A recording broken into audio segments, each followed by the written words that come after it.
Hi everyone! So as I mentioned in our last video, I did recently purchase some more Anthurium off of the Palm Street app, specifically from Fontanimal Plant House. They are based in North Carolina. I've really been enjoying their live shows on the app. Very knowledgeable about Anthuriums, tons of different types of Anthuriums, and so I am super happy to have acquired 3 new Anthurium from them. And they did just arrive today, and UPS delivered them to the wrong house, so I had to go hunting up and down the street to find this box, but I finally found it. And so we are going to just get right into unboxing this. I did go ahead and cut through the tape just to save some time. And I can see here we have, I think, a sticker. Love stickers, that is cute. And then their business card. Packing slip. Just double check this. That is indeed what I had ordered. All right, you guys. See what we got going here. These look really well packaged. These fit, like 3 fit perfectly in this box without like needing a lot of extra packaging or anything in there. And thankfully we are at the kind of perfect time of the year right now where the weather is not too hot yet for me to be freaking out. The plants are going to get like fried, and it's no longer too cold to be worried about them needing heat packs. All right, since I have no clue what's what, we are just going to start opening. We will figure it out as we go. Now, while I am getting into this, all of these are hybrids. They're crosses of 2 different types of Anthurium, and 2 of them are actually crosses that contain one of the same parent plant, if that makes sense. I'll explain more when we get to it. But the 3rd one is completely different plants than the other 2. This is well taped, which is good. I was also concerned these were going to get weather delayed, and I actually did get a notification that they were weather delayed, but then, I don't know, they still got here on time, so. But we had really bad storms, you guys. Like, I got damage to the front of my house. It's not cool. I'll talk a bit more about that here in a second. But right now, let's see what we've got here. So, got all the cotton per the usual. This is also taped to the paper. Sometimes it's just a big old guessing game about what's taped where and how many spots you're gonna have to get through when you're unpackaging plants. And everybody does it just a little bit differently, in my experience. Let's get this cotton off of here. Okay, guys, so this is an Anthurium long bullet by Ace of Spades. So I will flash the parent plants for all of these plants up on screen for you because, once again, these are not, as you can tell, it's not like a super mature plant. It's not a seedling, obviously, but it's what I like to refer to as like a teenager, probably is the best way to put it. And when Anthuriums are young like this, sometimes it's hard to kind of envision what they will look like one day, but looking at the parent plants can help a lot with that. But super excited about this one. As you guys can see, hopefully, very velvety leaves, slightly iridescent, not quite as iridescent as some of the other Anthuriums that I've recently purchased. Will have, I think, probably more of that shape of the Ace of Spades. Also, I will put the full names on screen for you guys because a lot of these, like long bullet is an abbreviation, right? It's a type of See, this is part of the reason people abbreviate. It's a PAP. A lot of people just call it a PAP, but that's the full name. The names can get really long when you get into some of these crosses. So yeah, we got to abbreviate somehow, right? But definitely super excited to have this. Let me try to get the rest of the tape and the cotton off. Okay, and they were using the stick here, I think, just to protect the leaves by keeping the paper kind of away from it. But now, you know, I got an extra support stick because I'm always needing more support sticks. So that's great. You guys know me, I reuse everything. Like, this paper will get reused, this box will definitely get reused. I usually save the cotton too. So the only thing that's not gonna get reused is like any of the, like this black tape that's coming off right now. If I can get it off. I'm always so worried I'm gonna like catch the sticky side on a leaf and like mess it up. So try to be a little bit more careful by cutting through it instead of just trying to pull it straight off. Now, if you guys are interested in checking them out, on Palm Street in a live sale. I do have the link to sign up for or download the app below. And I know I've told you guys this before, but I'm going to keep reminding you that if you do sign up, you do get a $5 credit added to your account that you can put towards your first purchase.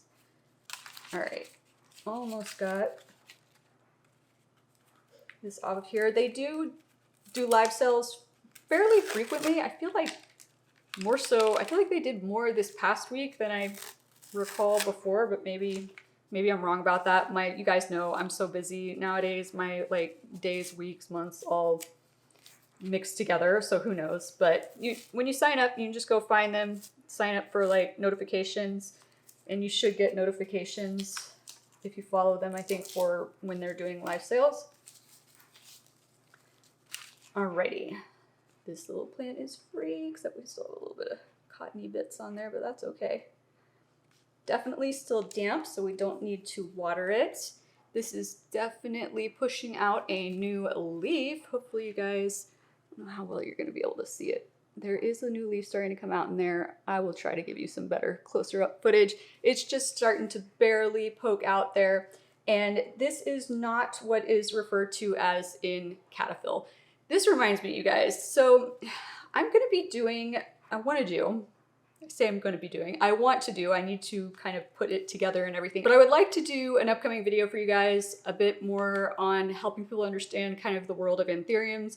Because if you're new to plants, or even if you're not new to plants, but you're new to anthurium, it can be kind of confusing. Like I was saying about the names, like the abbreviations and stuff, people who have been into anthuriums for a while, they know what those abbreviations mean. But you might not. So then you go try to like Google that, and it might be harder for you to locate the actual plant based on that, just depending, you know, on how readily available Google recognizes the abbreviated name and just things like that. So there's like terminology and stuff that gets thrown around that I think can be really confusing for people who are new to that world. So I kind of want to do a video about that. And I think the way I want to do it, and I might ask Fontanimal if they're interested in helping me with this, is I want to interview some of the big anthurium people and sellers and people in that world and kind of get them to answer the questions for you, because as you guys know, I haven't been in that world that long. Anthuriums are my newest, I'm gonna say obsession because I am getting a little obsessed with them, but it's my newest like genre of plants that I have gotten into. So I just think it would be really helpful though, because I had a lot of questions going in, and I just feel like it would be better to get those answers to you from the mouths of people who have been doing anthuriums longer than I have. But obsessed with this cute little baby. Happy to see that it is pushing a new leaf. It's not to the point where we can see roots coming through the bottom, but that's not unexpected for the size and maturity level of this plant. It looks super healthy though. I mean, it is killing off like its oldest leaf over here, but I'm not too worried about that because these leaves look great and it is pushing a new leaf. All right, I'm gonna set that one aside. So like I said, there is one other plant, hold on. Let me get the paper crunching out of the way before I decide to talk again. There is one other plant in here that involves one of the parent plants that resulted in this plant. Let's see if we get lucky and maybe it's the one that I'm gonna open next right now.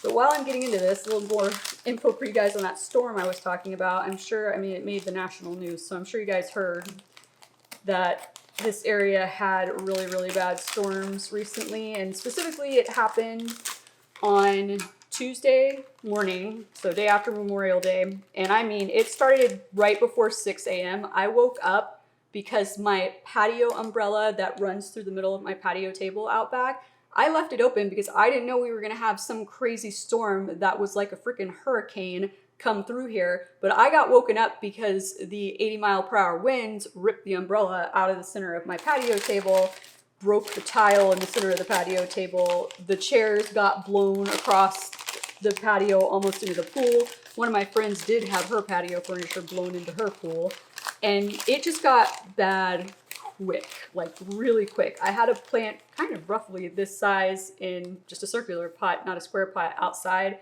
on the patio table. Not only did it get blown off the table, the plant got blown out of the pot, you guys. It was nuts. My potted plants out back were all knocked over. Luckily, none of the pots themselves, the cover pots they were in, broke or anything like that. But yeah, and then the sirens started going off, the tornado sirens. So the cats and I hunkered down in the half bathroom downstairs till that stopped. But in the middle of that, I lost power. I was like, great, how long is this power gonna be out? It's out for 34 hours, you guys, because a tree in the alley behind my house took out the power lines, like completely took out the power lines. So they had to restring the power lines, and after they got them up, the power still wasn't on for a while. I don't know what the heck the deal was. So it was crazy. Luckily, I only have like 3 trees, I guess you would say, out front of my house, but one is like a dwarf magnolia, so it's not like really tall or anything like that. And then another one is a Chinese magnolia, and so that's small too. The only one I have that's really large is a Yukon holly that shouldn't even be a tree, but the previous owners never trimmed it down, so it's taller than the house. And reminder, I have a 2-story house. I can't believe that thing didn't go down because it's starting to rot through the base of it too, but the wind blew it so hard and so all over the place that it ripped the fascia boards off the front of my house. So now I've got to deal with that too. I'm telling you guys, it looks like a hurricane hit the neighborhood. It was crazy. All right, so we got lucky. This is the second plant that involves one of the same parent plants as the one we just opened. Let's get the cotton off of here. And some of these are probably gonna look, just because they're babies, might look really similar. I know some people like to comment, they're like, those plants look the same. Well, they're babies. They don't look exactly like what they're gonna look like when they get a little bit bigger, but I think on this one, you'll be able to tell a little bit of the difference. So the plant that these two have in common is the long bullet path. So this, though, is crossed with what you guys know is one of my favorite plants, is the Anthurium Luxurians. And I just love the texture on Anthurium Luxurians, and I love hybrids that involve Luxurians because, as you guys can hopefully see here, it gets that texture as well. Let me see if I can get it up on this camera for you. Hopefully you can see that texture involved there. Now, the other parent for this, the long bullet, is a more velvety leafed plant. That is usually, in my experience, like the velvetiness on most luxurian crosses kind of, it's not really strongly represented. The luxurian genes seem to kind of be more dominant in luxurian crosses. Now, that's not to say that that's going to hold true for every Lux cross, but the ones that I have, the ones that I have seen that I've been interested in, that's just kind of how it's been. So that might just be kind of in general how it usually is. There are always possibilities and things that happen, you guys, when breeding anthuriums, though, that it could be like, even like they could have created this batch of seeds, right? And then grown them into seedlings, and they could have mostly all looked like this one looks. And then there could be one in that same batch, came from the same batch of seeds, that just looks like way different. And so it can happen that way, and you can be like, whoa, what's happening? I think that's pretty much kind of how Delta Force, Anthurium Delta Force, that's everybody talks about a lot right now, especially because there's a little bit of controversy, it seems like, with some people about the fact that it's now being tissue cultured. I don't know why. Once again, tissue culture video is coming here in the next few weeks for you guys. But yeah, that one I believe was just kind of a one-off like freak plant out of a batch of plants, the same batch, and it just presented differently in shape. So you can't say you'll never have like a Luxurians cross that's crossed with a velvety Anthurium that's not going to be super velvety. It could happen. I'm just speaking based on my experience so far and what I've seen.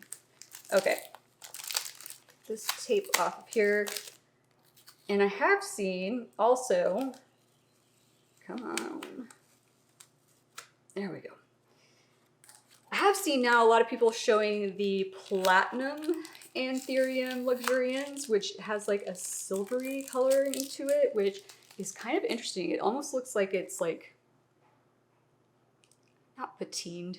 It is kind of patined. I wanted to say like it's chromed, but it's more muted than, like, if I say chrome, I feel like people are going to think about like an Anthurium silver chrome, which has the very silver veining, and it's so prominent that it makes the leaf look almost like totally silver. This is different. Hopefully I'm flashing up a picture for you guys. It's a more muted chrome, if that makes sense, but it is like a silvery color. I guess maybe like pewter-ish might be a way to describe it, but it's really cool looking. Now, I've only seen like smaller ones. I'll see if maybe I can find a picture of a bigger one for you. But yeah, I'm interested to see how they look when they're like fully mature. All right, be careful because this leaf is not fully hardened off yet, and I don't want the tape to catch it and mess it up. All right. And this one I'm going to cut because it's kind of overlapped really close there. It's gonna be hard to get around.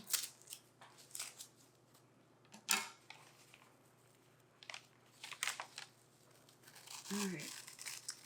Oh, and for those of you who love plants and pets, they do, Fontanimal, they have a puppy. Oh my gosh, I just blinked on his name. I'll flash it up on screen for you when it comes back to me.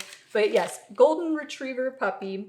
You guys know my parents have a golden retriever puppy named, well, he's not a puppy anymore. Louie, he's 5 now. But I remember when Louie was the size that their puppy is, and it's kind of funny because he likes to make himself known in the lives lately.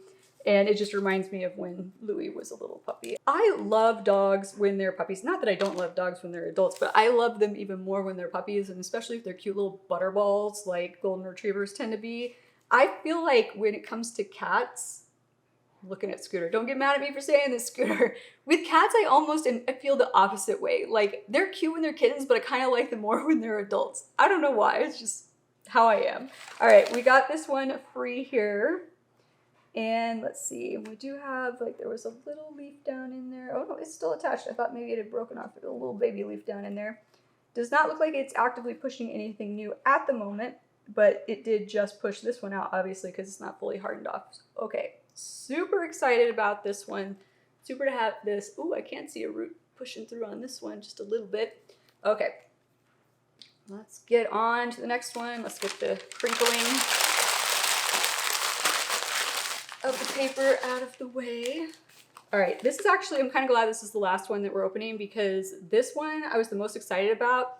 And then you guys, I got on, so I couldn't even go on like Palm Street. I mean, I guess I could have, but I didn't have power for 34 hours, right? So I was trying not to use my phone that much because I couldn't actively charge it here. Like I would have to like leave, go charge it somewhere, right? So, or charge it in my car or whatever. So I was trying to actively not use it. So then, of course, as soon as I got power back and I was able to charge it, I saw that they were doing a live sale. So I like hopped in, and what I really wanted this plant for was one of the parents, but I was super excited about the cross for the other parent that makes up this plant. And I've been looking for crosses of the one parent plant. And so I was super excited. Well, I actually bid on one the week before in somebody else's live sale and I didn't get it, but I was super excited that they had a lot of them, and I should like backtrack here for a second, you guys. This was a stressful, when I bought these 3 plants, was a stressful live sale for me. I was not on my sniping game at all. I also didn't realize that we could stack our like bids at first. So if you don't know what that means, like if you're worried that you're going to get outbid last second, like you can, instead of just thinking, okay, well, it's at 55. If I put 75, that should be good. Like if you're worried that's not going to be high enough, but you don't want to go like 100 and then it turns out you didn't need to go 100, like you can stack it. So you can put in like 75 backslash 100 backslash 125 or whatever. So regardless, I just was not on my game. Like, I don't know what was wrong with me. I kept missing out. And so finally this one, actually, I was like, I kept saying, do you have any more? So then they would auction off another one and I'd miss it. Like I wouldn't get it. I'd get sniped at the end. And then finally I was like, do you have any more? She's like, do you want me to just give you a grower's choice? But I was like, please, I trust you to pick a good one. Just, I want this plant. And so, yeah, so it was a stressful live. But then the one that I got on after I finally got power back, she showed, you know, I guess I should mention like both of their names. It is a husband and wife, Phil and Lexi. And so Lexi, they kind of trade off during the lives with like who's in front of camera showing stuff and who's going and fetching plants and, you know, marking down the ones who got what and all those good fun things. It really is like clearly a 2-person job doing those live sales. So she went and she got a plant and she said like, oh, we've got some more of these crosses that I was looking for. I'm gonna tell you what it is as soon as we get it open. And she came back and I thought it was gonna be like more of the ones like this one that I got, and it was crossed with something else that I was like, if I had known.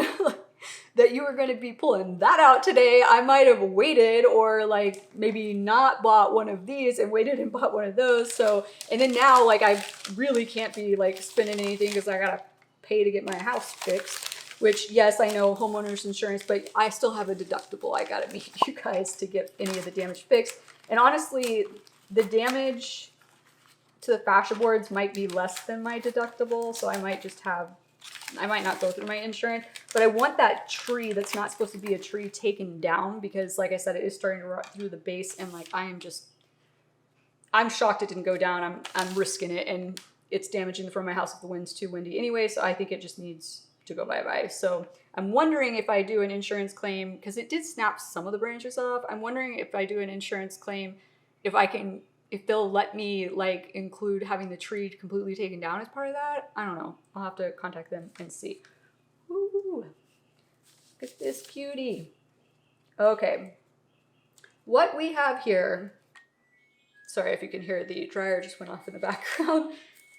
I sometimes must do laundry while filming videos, you guys. Like life must continue even though I have to film. So sorry if there are occasionally noises like that in the background, but this is a Anthurium Pink Lemonade by an Eastern Dressleri, abbreviated Pink Lemonade by Dress. Whenever anybody says dress, they're talking about a Dressleri, and there are different types.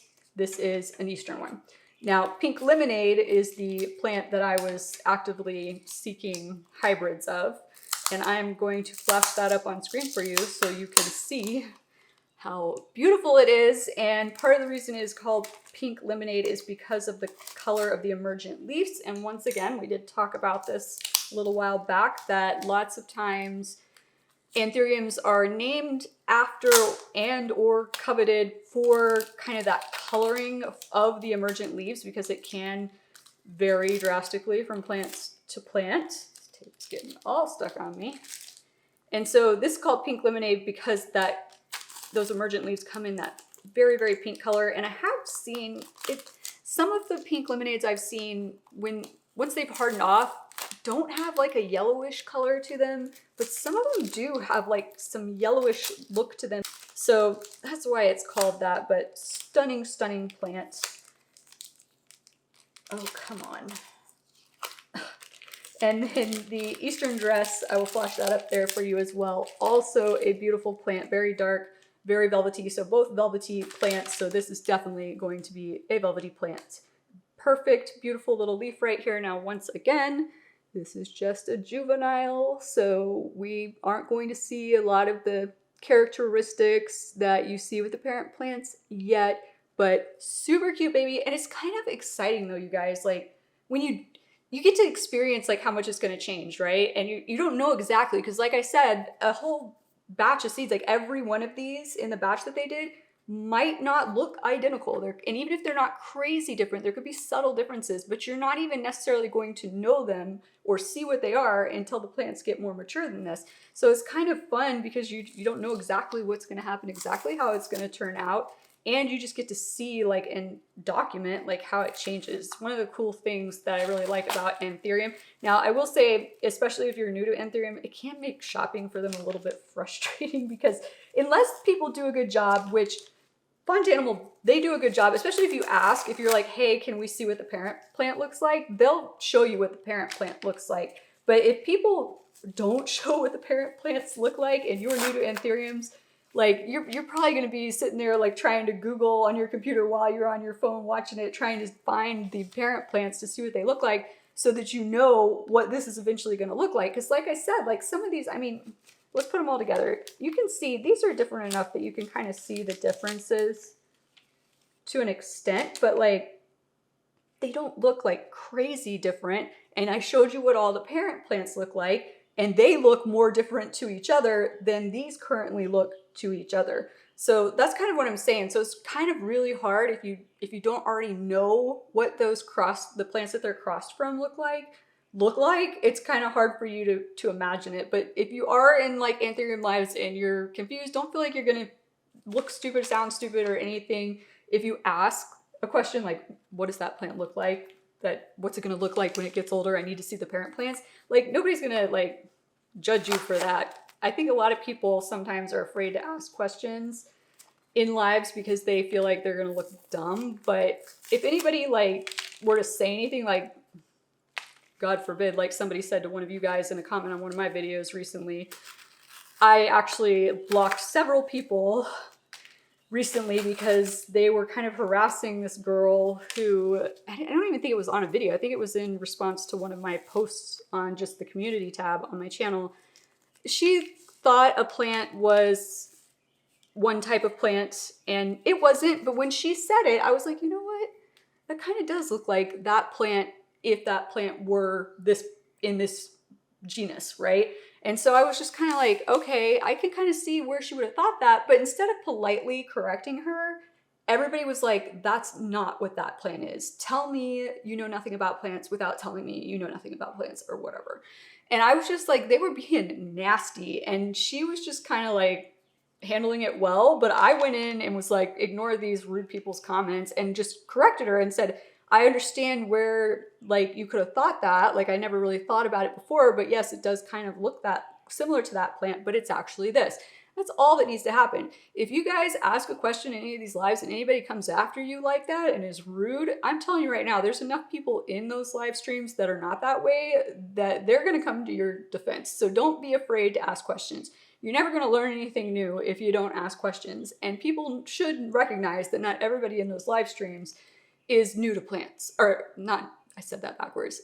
Not everybody in that live stream is like a person who's been into plants for a long time or an expert or anything like that. There are going to be some new people, so just don't be afraid to ask. All right, I am just so excited about this one. Okay, so we are one single leaf. There is the very tiniest tip. I don't even think if I put it on camera you're gonna be able to tell. Very tiniest tip of a new leaf starting to push out of there, so that's exciting. Once again, not seeing a lot of roots, but this is probably, I would just say, based on what I'm looking at in terms of how the growth point, the base growth point looks on these, that's not surprising to me. I think this looks like probably the most young, if you will, of them. I think this looks maybe like the second youngest and then this one, but they're all roughly like probably around the same age or were potted up near the same time. But so excited to have this one. All right, you guys, something in my throat. I don't know what happened there. It's making my eyes water too. Ooh, ooh, okay. Super happy about these little babies. I need to figure out, I'm gonna sequester these just because, sorry you guys, just because you guys know, like nobody is going to, once again, I want to be clear because I feel like some people, like sellers, get offended when I say things like, I'm going to sequester them away to make sure there's no bugs. I don't think that anybody purposefully sends me plants with bugs. Nobody would do that. Well, there may be people out there that would do that, but I'm saying like people like Fontanimal are not going to do that, all right? That's just not what they're going to do. It's not good for business, right? So that's not what I'm saying when I say what I'm about to say. I'm going to sequester these just to be sure that there are no unknown pests, specifically spider mites, because we all know spider mites, like you don't even really realize they're there usually until like webbing appears. So it is possible for anybody, including me, to unknowingly ship a plant with spider mites on it. So I always sequester them just in case, because I don't want a massive outbreak in any of my other plant areas in my house by putting them right next to them. And these plants I do want to put into my IKEA greenhouse cabinet at first, just so that they have good humidity since they are younger to keep growing. But I want to make sure first that we are for sure pest free. So what I am going to do is I'm going to put these probably under cloches somewhere.